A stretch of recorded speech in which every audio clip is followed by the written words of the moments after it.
Il faut se demander pourquoi cela a réussi. Là où d'autres n'ont pas réussi. Il y a un énorme préjugé contre la prise de risque. La création et la croissance d'une entreprise dépendent autant de l'innovation, du dynamisme et de la détermination des personnes qui en sont à l'origine que du produit qu'elles vendent. Je pense que nous avons le devoir d'entretenir la lumière de la conscience pour nous assurer qu'elle se perpétue dans l'avenir. L'échec est une option ici. Si les choses n'échouent pas, c'est que vous n'innovez pas assez.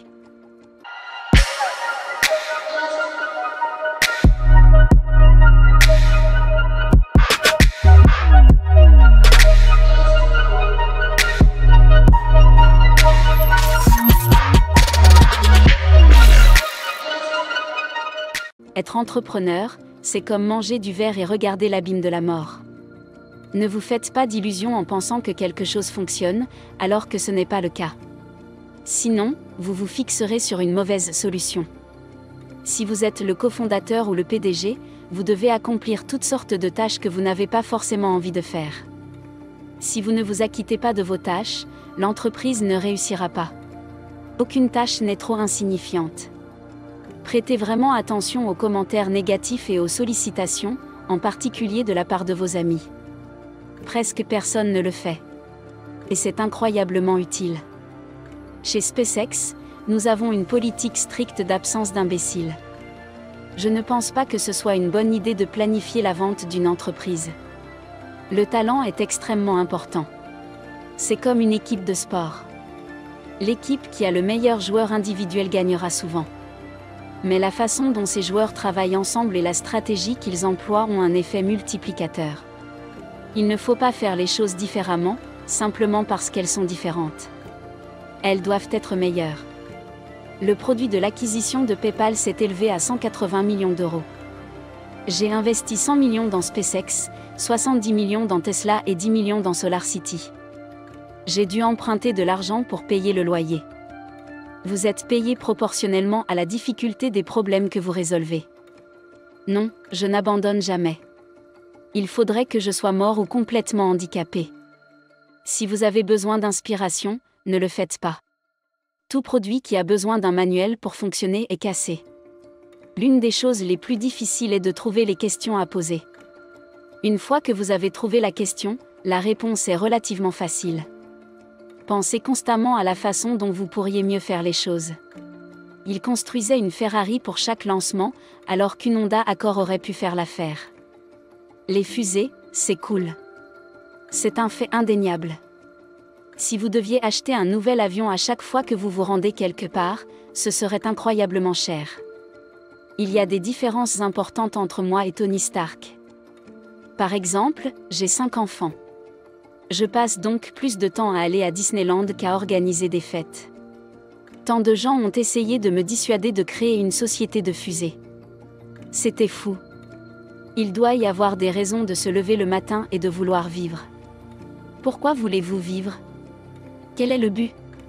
Qu'est-ce qui vous inspire ? Qu'est-ce que vous aimez dans l'avenir ?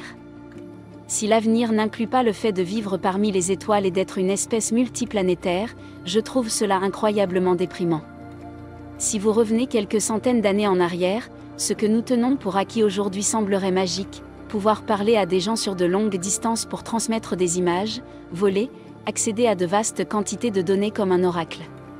Ce sont toutes des choses qui auraient été considérées comme magiques il y a quelques centaines d'années. Je suis extrêmement confiant dans le fait que l'énergie solaire sera au moins la pluralité du pouvoir, et très probablement une majorité dans moins de 20 ans.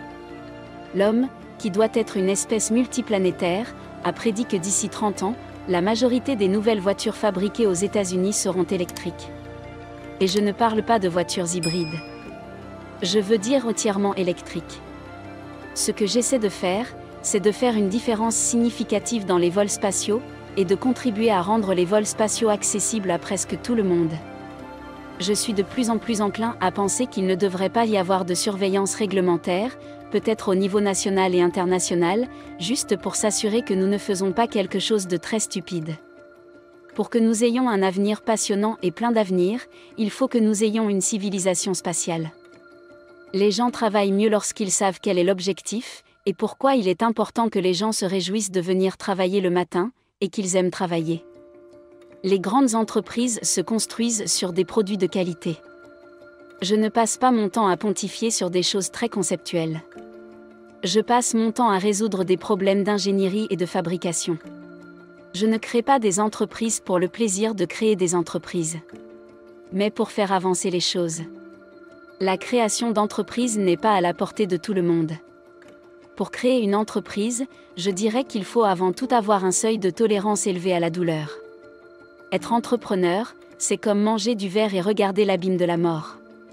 La clé pour rendre les choses abordables est l'amélioration de la conception et de la technologie, ainsi que l'échelle. La patience est une vertu. Et je suis en train d'apprendre la patience. C'est une leçon difficile.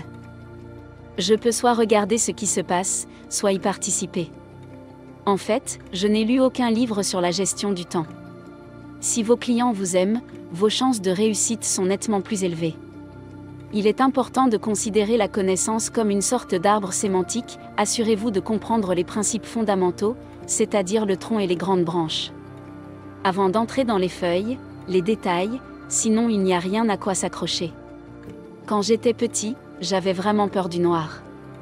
Puis j'ai compris que l'obscurité signifiait simplement l'absence de photons dans la longueur d'onde visible de 400 à 700 nanomètres.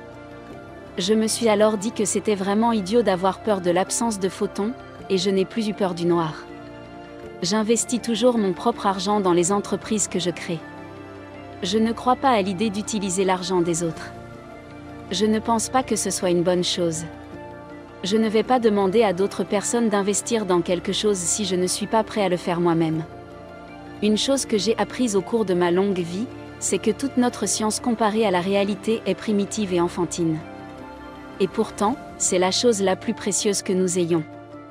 Ma passion pour la justice sociale m'a souvent mis en conflit avec des personnes, tout comme mon aversion pour toute obligation et dépendance que je ne considère pas comme absolument nécessaire. Deux choses sont infinies, l'univers et la stupidité humaine. Et je ne suis pas sûr de l'univers. Si vous ne pouvez pas l'expliquer à un enfant de 6 ans, c'est que vous ne le comprenez pas vous-même. Il serait possible de tout décrire scientifiquement. Mais cela n'aurait aucun sens. Ce serait dépourvu de sens, comme si vous décriviez une symphonie de Beethoven comme une variation de la pression des ondes. L'important est de ne pas cesser de s'interroger. La curiosité a sa propre raison d'être. On ne peut que s'émerveiller devant les mystères de l'éternité, de la vie, de la merveilleuse structure de la réalité. Il suffit d'essayer de comprendre un peu de ce mystère que l'on retrouve chaque jour dans la nature. Nous vous remercions d'avoir suivi toute la vidéo. On espère que vous avez apprécié. Alors nous vous donnons rendez-vous pour la prochaine vidéo. N'oubliez pas d'activer la cloche de notification pour ne rien rater à l'avenir. À très bientôt. Vivre et non survivre. Soyons prospères.